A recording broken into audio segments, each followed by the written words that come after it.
Are you ready for another episode of the High Risk Maneuver? I sure hope so, because that's what this video is.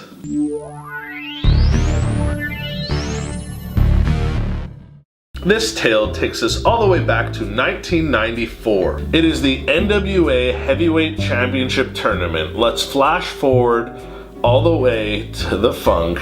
Let's flash forward all the way to the finals of the tournament. It's Too Cold Scorpio versus Shane Douglas. Shane Douglas, the franchise. Comment in the section below who's a better franchise, Shane Douglas or Steve Francis. Both not so great. Now, quick wrestling history lesson. At the time, the NWA, the National Wrestling Alliance, had all sorts of different subcategories. This is before Vince McMahon just made it a monopoly. This is when wrestling kind of had its territories and NWA had its different factions and sections. One of the NWA's companies was ECW, Eastern Championship Wrestling. Shane Douglas then wins this whole NWA Championship tournament, and he's now the NWA champion. The surprise entrant in the championship tournament was Doink the Clown. So that's the caliber they were dealing with. Lesson number 2, the NWA is like where all the legends come from. From the early 1900s until like the WWF and WCW blew up, NWA was like the league, and their newest champion, Shane Douglas. What does he do? He gets on the microphone and cuts arguably the best and most influential promo that's ever been cut. I want to read it verbatim.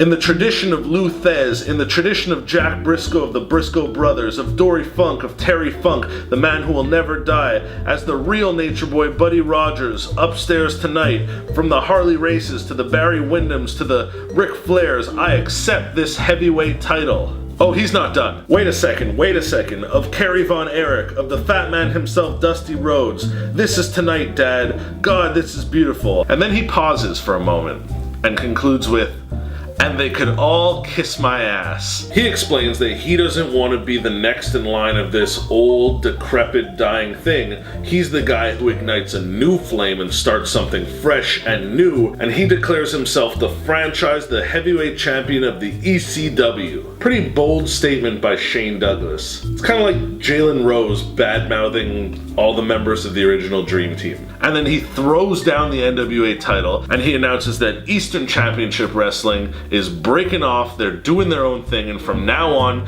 they are Extreme Championship Wrestling, and the ECW is born.